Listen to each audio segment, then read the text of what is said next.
Hello friends, welcome to mechanical engineering solutions. നമുക്കറിയാം ഈ GATE എക്സാമിന് ഇനി അധികം സമയങ്ങളില്ല.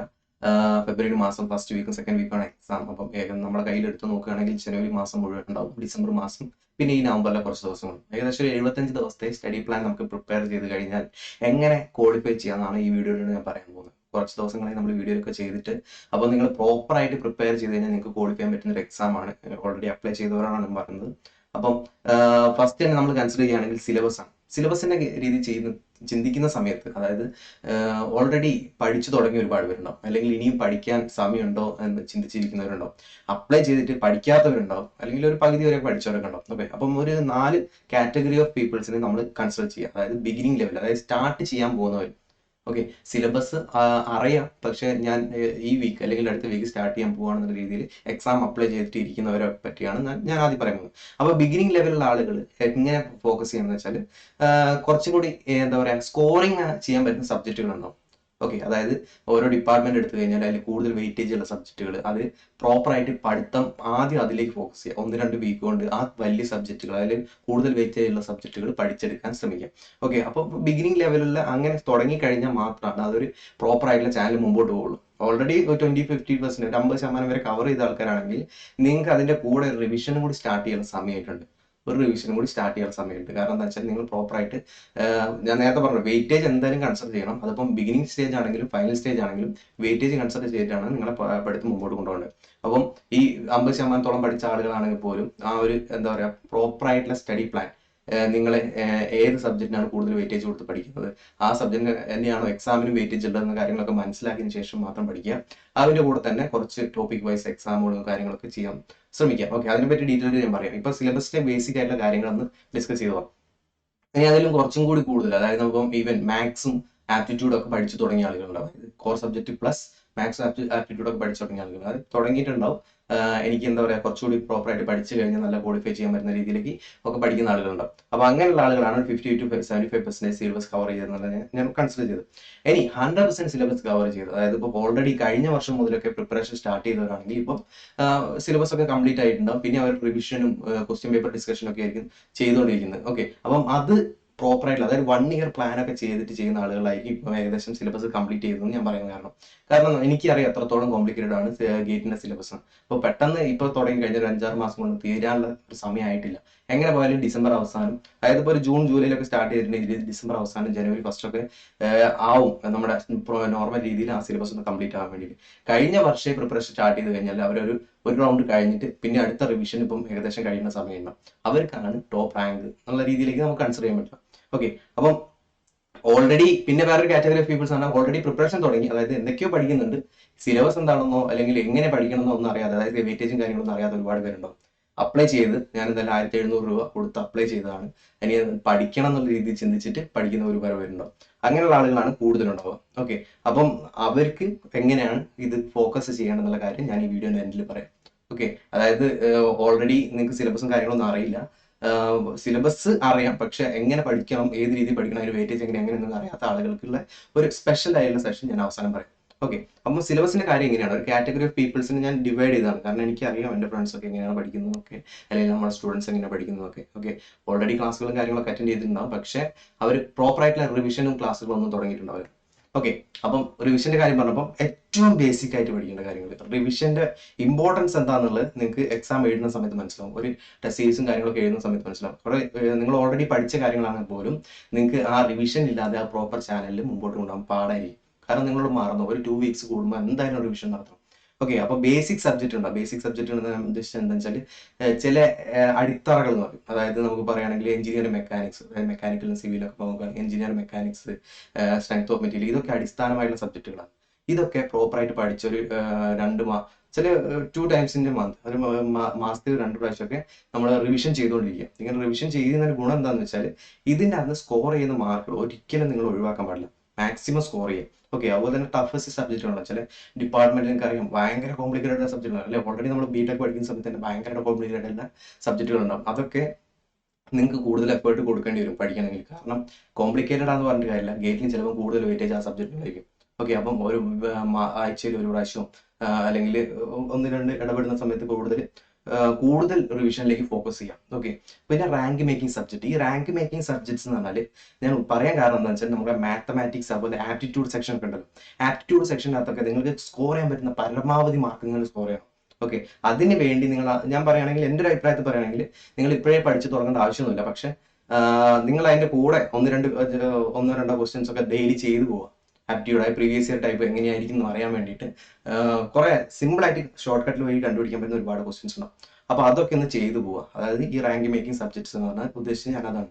ഓക്കെ, അതായത് സിമ്പിൾ ആണ്, സ്കോർ ചെയ്യാൻ എളുപ്പമാണ്, പക്ഷെ നിങ്ങൾ പഠിക്കാത്തത് കാരണം നിങ്ങൾക്ക് ആ സ്കോറിങ് നഷ്ടപ്പെടാൻ പാടില്ല. ഓക്കെ, അങ്ങനെയുള്ള സബ്ജക്ട്. അപ്പോൾ റിവിഷന്റെ ഒരു പ്രോപ്പർ സ്ട്രാറ്റജി എന്ന് പറഞ്ഞാൽ ബേസിക് ടഫസ്റ്റ് സബ്ജക്ട്, പിന്നെ rank making question. Basic subject നിങ്ങൾക്ക് ഓൾറെഡി അറിയാവുന്ന കാര്യങ്ങളൊക്കെ ആയിരിക്കും. അതുകൊണ്ടാണ് പറഞ്ഞത് ഒരു മാസത്തിൽ 1-2 പ്രാവശ്യമൊക്കെ റിവൈസ് ചെയ്യുക, അതിന്റെ ക്വസ്റ്റ്യൻസ് സോൾവ് ചെയ്യുക, അങ്ങനെ ചെയ്യുക.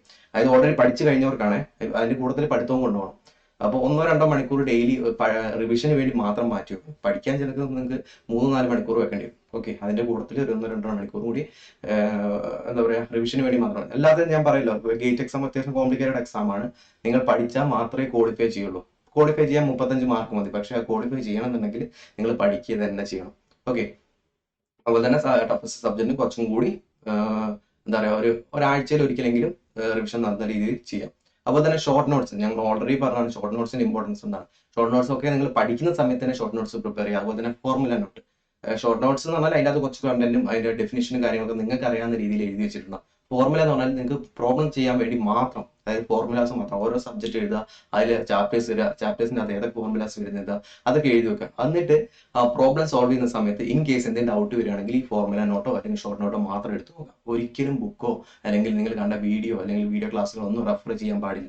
ഓക്കെ, അവസാന സ്റ്റേജിലുള്ള എന്താ പറയാ, ഒരു ടിപ്പായിട്ട് കണ്ടാൽ മതി. കാരണം നിങ്ങൾ ആ റെഫർ ചെയ്യാൻ പോയി കഴിഞ്ഞാൽ നിങ്ങൾ 1-2-3-4 മണിക്കൂർ അതിന് വേണ്ടി സ്പെൻഡ് ചെയ്യേണ്ടി വരും. കാരണം ഒരെണ്ണം കണ്ടു കഴിഞ്ഞാൽ പിന്നെ അടുത്തത് അയ്യോ ഇതെന്തായിരുന്നു എന്നുള്ള അടുത്ത സെക്ഷനിലേക്ക് നിങ്ങൾ പോകേണ്ടി വരും. ഓക്കെ, അതുകൊണ്ടാണ് ഞാൻ പറഞ്ഞത് കൂടുതലും, അതായത് പഠിക്കുന്നതിന്റെ കൂടെ തന്നെ ഷോർട്ട് നോട്ട്സും ഫോർമുല നോട്ട്സും ഉണ്ടാക്കി വെക്കുക.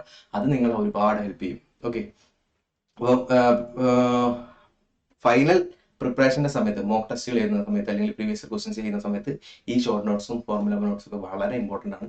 നിങ്ങൾക്ക് വളരെ ഉപകാരപ്രദമാണ്. ഓക്കെ, ഇനിയിപ്പോൾ അടുത്ത് പറയുകയാണെങ്കിൽ പ്രീവിയസ് ഇയർ ക്വസ്റ്റ്യൻസ് ചെയ്യണം എന്ന് പറയാൻ കാരണം എന്താ വെച്ചാൽ, ഒന്നും അറ്റ്ലീസ്റ്റ് 2-3 അല്ലെങ്കിൽ കൊല്ലത്തെങ്കിലും, അത് പ്രീവിയസ് സമയം ഉണ്ടാവില്ല. അതുകൊണ്ടാണ് പറയുന്നത് 2-3 വർഷത്തെ, അതായത് ഇപ്പം ഏകദേശം 2020-22 വരെയുള്ള 2021-22 3 വർഷത്തെ ക്വസ്റ്റ്യൻസ് ഉണ്ടാവും. ഈ ക്വസ്റ്റ്യൻസ് എങ്കിലും നിങ്ങൾ ചെയ്തിരിക്കണം. കാരണം എക്സാമിന്റെ പാറ്റേൺ എങ്ങനെയാണെന്ന് മനസ്സിലാക്കാനും എങ്ങനെയാണ് ടൈം മാനേജ്മെന്റ് ചെയ്യുന്നുള്ള കാര്യങ്ങളൊക്കെ മനസ്സിലാക്കാനൊക്കെ ഇത് വളരെ എളുപ്പമായിരിക്കും. ഓക്കെ, കാരണം നിങ്ങൾ ചെയ്യുന്ന സമയത്ത് ഒരു ഫുൾ ലെങ്ത്, അതായത് 180 മിനിറ്റ് 3 മണിക്കൂറുള്ള എക്സാം ആണെങ്കിൽ ആ 3 മണിക്കൂർ ഇരുന്ന് തന്നെ ചെയ്യാൻ ശ്രമിക്കുക പ്രീവിയസ് ഇയർ ക്വസ്റ്റ്യൻസ് ചെയ്യുന്ന സമയത്ത്. ഓക്കെ, എന്താണെന്ന് വെച്ചാൽ പകുതി ചെയ്യുന്ന സമയത്ത് നമുക്ക് കോൺസെൻട്രേഷനും കുറയും, അതുപോലെ തന്നെ എക്സാമിന്റെ ഒരു അറ്റ്മോസ്ഫിയർ മാറിക്കിടും. ഓക്കെ, പിന്നെ എത്ര ക്വസ്റ്റ്യൻസ് ചെയ്യുന്നു അത്രയും ക്വസ്റ്റ്യൻസ് ചെയ്ത് കഴിഞ്ഞാൽ നിങ്ങൾക്ക് ആ എക്സാമുമായിട്ട് ഒരു അറ്റാച്ച്മെന്റ് വരും. ഓക്കെ, കൂടുതലൊരു എക്സ്പീരിയൻസ് ആയിട്ട് അല്ലെങ്കിൽ കുറച്ചുകൂടി എന്താ പറയുക, നിങ്ങൾക്ക് ആ എക്സാമിനോട് പേടി പോയി. ഓക്കെ, അപ്പോൾ പ്രീവിയസ് ഇയർ ക്വസ്റ്റ്യൻ ചെയ്യുന്നതിന് ഗുണം അതാണ് പറഞ്ഞത്. ഇനിയിപ്പോൾ പറയുകയാണെങ്കിൽ മോക്ക് ടെസ്റ്റുകൾ ചെയ്യുന്ന സമയത്ത് ചെയ്യാം. അതായത് ഇപ്പൊ നിങ്ങൾ സബ്ജക്റ്റുകൾ പഠിക്കുക, ഞാൻ നേരത്തെ പറഞ്ഞ ബേസിക് ലെവലിലുള്ള സബ്ജക്റ്റുകളോ അല്ലെങ്കിൽ ടഫസ്റ്റ് ആയിട്ടുള്ള സബ്ജക്റ്റുകളോ പഠിക്കുന്ന സമയത്ത് അതിന്റെ കൂടെ തന്നെ ടോപ്പിക് വൈസ് മോക്ക് ടെസ്റ്റുകൾ ഉണ്ടാവും. ടോപ്പിക് വൈസ്, അതായത് സിമ്പിൾ ആയിട്ടുള്ള ടോപ്പിക് വൈസ് ഉള്ള, നമുക്ക് പറയുകയാണെങ്കിൽ strength of material. Okay, strength of material subject നിങ്ങൾക്ക് അറിയാം.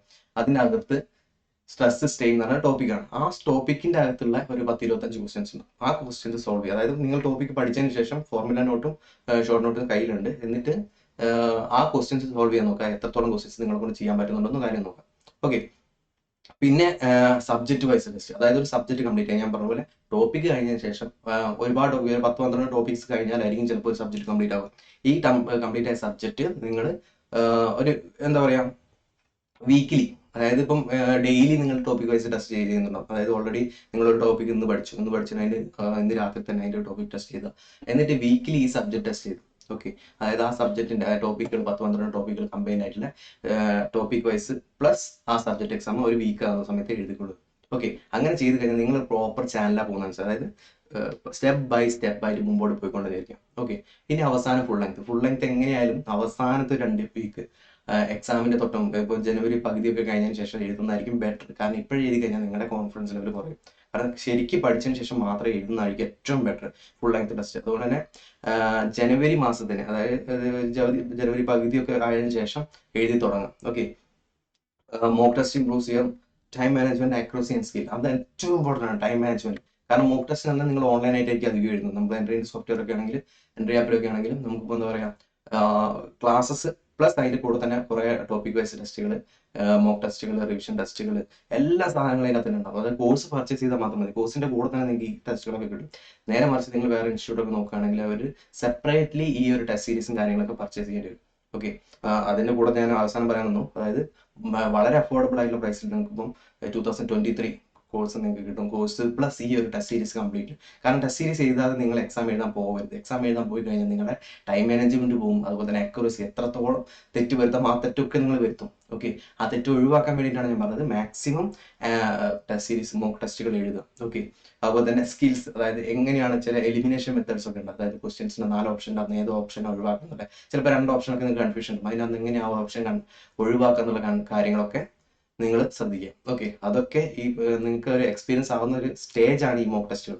ഓക്കെ, പിന്നെ മാക്സിമം സെൽഫ് മോട്ടിവേറ്റഡ് ആയിരിക്കുക. ഞാൻ പറഞ്ഞില്ലേ, ഈ ടെസ്റ്റ് എഴുതുന്ന സമയത്ത് ചിലപ്പോൾ നിങ്ങൾക്ക് മാർക്കുകൾ കുറവായിരിക്കും. ഈ മാർക്കുകൾ കുറഞ്ഞാൽ പോലും നിങ്ങൾ മാക്സിമം എക്സാമുകൾ അറ്റൻഡ് ചെയ്ത് നിങ്ങളെ കഴിയുന്ന അത്രയും ഇമ്പ്രൂവ്മെന്റ് വരുത്താൻ നോക്കുക.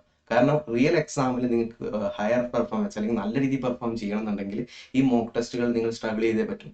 ഓക്കെ, മോക്ക് ടെസ്റ്റുകൾ എളുപ്പമായി കഴിഞ്ഞാൽ ചിലപ്പം റിയൽ എക്സാം ടഫ് ആയി കഴിഞ്ഞാൽ നിങ്ങൾ ആകെ മൊത്തം കൺഫ്യൂഷൻ ആവും. ഓക്കെ, അതായത് ഏറ്റവും ബെറ്റർ എന്ന് വെച്ചാൽ ഈ മോക്ക് ടെസ്റ്റുകളൊക്കെ കുറച്ച് ടഫായിട്ട് എഴുതുന്ന സമയത്ത്, പിന്നെ എന്താ പറയുക, റിയൽ ഗേറ്റ് എക്സാം എഴുതുന്ന സമയത്ത് കുറച്ചുകൂടി എളുപ്പമായി കഴിഞ്ഞാൽ നിങ്ങൾക്ക് ഭയങ്കര കോൺഫിഡൻസ് കൂടും.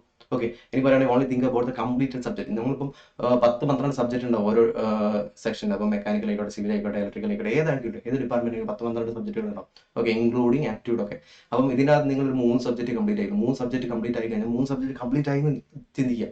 ഓക്കെ, ഇനിയും കംപ്ലീറ്റ് ആകാൻ എനിക്ക് 7 സബ്ജക്ട് എന്ന രീതിയിൽ ചിന്തിക്കരുത്. കാരണം അത് നിങ്ങളുടെ കോൺഫിഡൻസ് ലെവൽ കുറയ്ക്കും. എന്നിട്ട് മാക്സിമം നിങ്ങൾക്ക് കഴിയാവുന്ന അത്രയും സബ്ജക്റ്റുകൾ പഠിക്കുക. ഓക്കെ, അതുപോലെ തന്നെ try to maximum questions. Okay, ഒരു മാക്സിമം ക്വസ്റ്റ്യൻസ് ചെയ്യാൻ ശ്രമിക്കുക. അതായത് എത്രത്തോളം ക്വസ്റ്റ്യൻ ചെയ്യുന്ന ഇമ്പ്രൂവ്മെന്റ്സ്, അതായത് ഞാൻ നേരത്തെ പറഞ്ഞ അക്യുറസിയും സ്കിൽസും ഒക്കെ കൂടി വരും. ഓക്കെ, ആൻസറിനെ പറ്റി ചിന്തിക്കരുത്. അതായത് ഞാൻ നേരത്തെ പറഞ്ഞ പോലെ എന്താ പറയുക, മോക്ക് ടെസ്റ്റുകൾ എഴുതുന്ന മാത്രം ടൈം എന്താ പറയുക, മാനേജ്മെന്റും അക്യുറസി ലെവലും സ്കില്ലും ഒക്കെ നോക്കിയിട്ട് അത് ഇമ്പ്രൂവ് ചെയ്യാൻ ശ്രമിക്കുക. മാർക്ക് എനിക്ക് 10ൽ 5 മാർക്ക് കിട്ടുന്നുള്ളൂ, അല്ലെങ്കിൽ 10ൽ 7 മാർക്ക് കിട്ടുന്നുണ്ട്, ആ രീതി ചിന്തിക്കരുത്. ഓക്കെ, അത് ഫുൾ ലെങ്ത്തിൽ ടെസ്റ്റ് ആണെങ്കിൽ ഇപ്പോൾ 100ൽ 35 മാർക്ക് കിട്ടുന്നു, 35 മാർക്ക് കിട്ടി എനിക്ക് ഒരിക്കലും 50ന് മേലോട്ട് കയറൂല എന്നൊന്നും ചിന്തിക്കാൻ പാടില്ല. കാരണം മോക്ക് ടെസ്റ്റ് അല്ല റിയൽ എക്സാം. മോക്ക് ടെസ്റ്റ് നിങ്ങളുടെ ടൈം മാനേജ്മെന്റും അക്യുറസിയും സ്കില്ലും ഇമ്പ്രൂവ് ചെയ്യാൻ വേണ്ടി മാത്രം ഉപയോഗിക്കാം. ഓക്കെ, അതുപോലെ തന്നെ മോട്ടിവേഷൻ, അതായത് ഇൻ കേസ് ഇതൊന്നും നിങ്ങളുടെ എന്താ പറയുക, നിങ്ങൾ പ്രോപ്പറായിട്ട് മുമ്പോട്ട് കൊണ്ടുപോയില്ലെങ്കിൽ മോട്ടിവേഷൻ വീഡിയോസ് ഉണ്ടാവും. ഒരുപാട് ഗേറ്റ് ക്വാളിഫൈഡ് ആയ ആളുകൾ, സ്ട്രഗിൾ ചെയ്ത് ഗേറ്റ് ക്വാളിഫൈഡ് ആയ, നിങ്ങളെക്കാളും ദുരിതപരമായ ചുറ്റുപാടിൽ സ്ട്രഗിൾ ചെയ്ത് ഗേറ്റ് ക്വാളിഫൈഡ് ആയ ഒരുപാട് ആളുകളുണ്ട്. ഓക്കെ, അവരെ പറ്റിയൊക്കെ ചിന്തിക്കാം. മാക്സിമം എഫേർട്ട് ഇട്ടിട്ട് മാക്സിമം അവരെ പറ്റി ചിന്തിച്ചു കഴിഞ്ഞാൽ നിങ്ങൾക്ക് എന്താ പറയുക, നിങ്ങൾക്ക് തന്നെ സെൽഫായിട്ട് ഓക്കെ അവർക്ക് പറ്റുമെങ്കിൽ എനിക്ക് എന്താ പറ്റാത്ത രീതിയിലുള്ള ഒരു ചിന്ത നിങ്ങളുടെ ഉള്ളിൽ ഉണ്ടാക്കിയെടുക്കാം. ഓക്കെ, കുറഞ്ഞ സമയമുള്ളൂ, ഒരു 3 മാസം നിങ്ങൾ പ്രോപ്പറായിട്ട് പ്രിപ്പയർ ചെയ്താൽ ക്വാളിഫൈ ചെയ്യാൻ പറ്റുന്ന ഒരു എക്സാം ആണ് ഗേറ്റ് എക്സാം. എങ്ങനെ പോയാലും 30 മുതൽ 35 മാർക്ക് വരെ കട്ട് ഓഫ് റേഞ്ച് പ്രതീക്ഷിച്ചിട്ട് എക്സാം എഴുതാൻ പോവുക.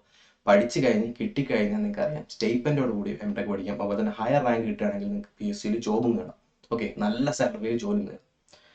ഇനി പറയുകയാണെങ്കിൽ എൻട്രീന്റെ കോഴ്സ് ഞാൻ നേരത്തെ പറഞ്ഞു, നേരത്തെ സ്ട്രഗിൾ ചെയ്യുന്ന ആളുകൾ, അതായത് ഓൾറെഡി കോഴ്സുകൾ എടുത്തിട്ട് സിലബസിനെ പറ്റി കൂടുതലായിട്ട് അറിയില്ല, ജസ്റ്റ് സിലബസ് എന്തെന്ന് അറിയാം, എവിടെയൊക്കെയോ പഠിക്കണം എന്നുള്ള അറിയാം, അവർക്ക് പ്രോപ്പർ ആയിട്ടുള്ള ഒരു ഗൈഡൻസ് എൻട്രിയുടെ കോഴ്സുകളുണ്ടാവും. ഓക്കെ, അതിപ്പോൾ 2023 ആയിക്കോട്ടെ, 24 ആയിക്കോട്ടെ. 24 ആണെങ്കിൽ ഗുണം എന്താ വെച്ചാൽ അടുത്ത എക്സാം ആകുന്ന ഒരു 1 ഇയർ വാലിഡിറ്റി ഉണ്ട്. അടുത്ത എക്സാം ആകുന്ന വരെ നിങ്ങൾക്ക് ആ കോഴ്സ് യൂസ് ചെയ്യാൻ പറ്റും. അതിന്റെ കൂടെ തന്നെ നിങ്ങൾക്ക് എന്താ പറയുക, പ്രോപ്പറായിട്ട് നിങ്ങൾ പ്ലാൻ ചെയ്യാൻ പറ്റും. ഇപ്പൊ കുറഞ്ഞ ടൈമിൽ നിങ്ങൾ റഷ് ചെയ്ത് ഓക്കെ 2023 എന്തായാലും എഴുതുന്നതിന്റെ കൂടെ തന്നെ 2024ലേക്കും കൂടി ചിന്തിക്കാം. ഓക്കെ, അപ്പോൾ ഇത് സ്റ്റേജ് 1 ആയിട്ട് ഇതിൽ ഫെയിലർ ആകണമെങ്കിൽ കുഴപ്പമില്ല, അടുത്തതാണ് എൻ്റെ മെയിൻ എക്സാം എന്നുള്ള രീതിയിൽ ചിന്തിച്ചിട്ട് പഠിക്കാൻ തുടങ്ങും. അപ്പോൾ നിങ്ങൾക്ക് ഒരു കോൺഫിഡൻസ് ഉണ്ട്. ഓക്കെ, ആ കോൺഫിഡൻസ് എക്സാം ആളുകൾ നിങ്ങൾക്ക് ഭയങ്കരമായിട്ട് ഉപകാരപ്രദമാകും. ഓക്കെ, അപ്പോൾ നമ്മൾ പറയുകയാണെങ്കിൽ മെക്കാനിക്കലിന്റെ, സിവിലിന്റെ, ഇലക്ട്രിക്കൽ, ഇലക്ട്രോണിക്സ് ഉണ്ട്, CS ആൻഡ് IT ഉണ്ട്, അതുപോലെ തന്നെ കെമിക്കൽ എഞ്ചിനീയറിംഗ് ഉണ്ട്. അതിന് കൂടെ ആഡ് ചെയ്യാൻ പറ്റും. കെമിക്കൽ എഞ്ചിനീയറിംഗിന്റെ ഗേറ്റ് കോഴ്സും കൂടി എൻട്രി പ്രൊവൈഡ് ചെയ്തിട്ടുണ്ട്. അതിനകത്താണെങ്കിൽ ലൈവ് ക്ലാസ്സസ് ഉണ്ടാകും. അതുപോലെ തന്നെ വെയിറ്റേജ്, ഇമ്പോർട്ടൻറ്റ് സബ്ജക്ട് വെയിറ്റേജ് കൊടുത്ത് പഠിപ്പിക്കുന്ന രീതിയാണ് ഏറ്റവും ബെറ്റർ. കാരണം എല്ലാ സബ്ജക്റ്റും സിലബസ് അനുസരിച്ച് പഠിപ്പിച്ചിട്ട് കാര്യമില്ല. ഓക്കെ, എത്ര കൂടുതൽ വെയിറ്റേജ് ഉണ്ട് ഞാൻ പറയുകയാണെങ്കിൽ മെക്കാനിക്കലിൽ നോക്കുകയാണെങ്കിൽ പ്രൊഡക്ഷൻ എഞ്ചിനീയറിംഗ് ഏകദേശം 17 മാർക്കിന്റെ വെയിറ്റേജ് ഉണ്ട്. Production plus industrial and operation management system കൂടെ നോക്കുകയാണെങ്കിൽ 25-27 മാർക്കിന്റെ അടുത്ത് ആ 2 സബ്ജക്ട് മാത്രം മതി. അതായത് 100-25 മാർക്ക് അവിടെ കഴിയും. അതിന് കൂടുതൽ വെയിറ്റേജ് കൊടുത്ത് പഠിപ്പിച്ചാൽ തന്നെ നമുക്ക് സ്കോർ ചെയ്യാൻ സുഖം, എളുപ്പത്തിൽ സ്കോർ ചെയ്യാൻ പറ്റും. പിന്നെ ആപ്റ്റ്യൂഡ് സെക്ഷനും മാത്സും ഒക്കെ നോക്കിക്കഴിഞ്ഞാൽ സുഖമായിട്ട് ആ കട്ട് ഓഫും കാര്യങ്ങളൊക്കെ കിട്ടും. അതാണ് പറഞ്ഞത് വെയിറ്റേജിന്റെ ബേസിൽ പഠിപ്പിക്കുന്ന രീതി. ഓക്കെ, സ്വന്തമായിട്ട് പഠിച്ചു കഴിഞ്ഞാൽ ആ വെയിറ്റേജും കാര്യങ്ങളൊന്നും നമുക്ക് മനസ്സിലാവില്ല. അതുപോലെ തന്നെ subject wise exams, test series package ഒരുപാടുണ്ട്, ഫുൾ ലെങ്ത് ഉണ്ട്. അതുപോലെ തന്നെ സബ്ജക്ട് വൈസ് ഉണ്ട്, മോക്ക് എക്സാംസ് ഉണ്ട്, റാങ്ക് ബൂസ്റ്റർ എക്സാംസ് ഉണ്ട്, സ്റ്റഡി കാർഡ്സിന്റെ കൂടെ ഞാൻ നേരത്തെ പോലെ ഷോർട്ട് നോട്ട്സ് പോലെ, അതായത് ഓരോ ടോപ്പിക്കിന്റെയും ഇമ്പോർട്ടൻ്റ് ആയിട്ടുള്ള പോയിന്റ്സ്, അതിനകത്തുള്ള ഫോർമുലാസ് ഒക്കെ സ്റ്റഡി കാർഡായിട്ട് നിങ്ങൾക്ക് കിട്ടും. അതുപോലെ തന്നെ ഡിസ്കഷൻ ഗ്രൂപ്പ്സ്, നിങ്ങൾ ഡൗട്ടും കാര്യങ്ങളൊക്കെ ക്ലിയർ ചെയ്യാൻ വേണ്ടി ടീച്ചേഴ്സിന്റെ ഹെൽപ്പോടുള്ള ഡിസ്കഷൻ ഗ്രൂപ്പ്സ് ഉണ്ടാവും. ഓക്കെ, അപ്പൊ ഇത്രയും കാര്യങ്ങളാണ്. അപ്പം 2024 ഉള്ള ആളുകൾ, അപ്പം ഞാൻ പറഞ്ഞല്ലോ ഇതിന്റെ ഡീറ്റെയിൽസും കാര്യങ്ങളൊക്കെ താഴെ ഞാനൊരു ഫോം കൊടുക്കാം. അതിനകത്ത് നിങ്ങൾ ഡീറ്റെയിൽസ് ഫില്ല് ചെയ്ത് കഴിഞ്ഞാൽ അതിന് എത്ര പ്രൈസ് വരുന്നുണ്ട്, അതിന് മോസ്റ്റ് അഫോർഡബിൾ പ്രൈസിൽ നിങ്ങൾക്ക് കിട്ടും, അത് ഞാൻ ഗ്യാരണ്ടി. കാരണം എന്താ പറയാ, ഇനി സമയം കുറവാണ്, നിങ്ങൾക്ക് എത്ര പഠിച്ചാലും 75 ദിവസത്തെ സ്ട്രാറ്റജി ഞാൻ ഇവിടെ പറഞ്ഞു തന്നു. ഓക്കെ, ഈ 75 ദിവസം നിങ്ങൾക്ക് ക്രാക്ക് ചെയ്യണമെങ്കിൽ ആ കോഴ്സ് ഏറ്റവും ബെറ്റർ ആയിരിക്കും. അപ്പോൾ താഴെ ഞാൻ എന്താ പറയാ അതിന്റെ ഡിസ്ക്രിപ്ഷൻ ലിങ്ക് ഇടാം. ഇൻ കേസ് നിങ്ങൾ 2024 പ്രിപ്പയർ ചെയ്യുന്നതെങ്കിൽ അതും ബെറ്റർ ആണ്. കാരണം 24 പോലും നിങ്ങൾക്ക് 23 കോഴ്സും അതിന്റെ കൂടെ തന്നെ ചെയ്യാൻ പറ്റും. ഓക്കെ, അപ്പം മാക്സിമം പ്രിപ്പയർ ചെയ്യാൻ, നല്ല രീതിയിൽ പെർഫോം ചെയ്യാം. ഓക്കെ, അടുത്തൊരു വീഡിയോ കാണാം. അതുവരെ it's me Sachin, signing off.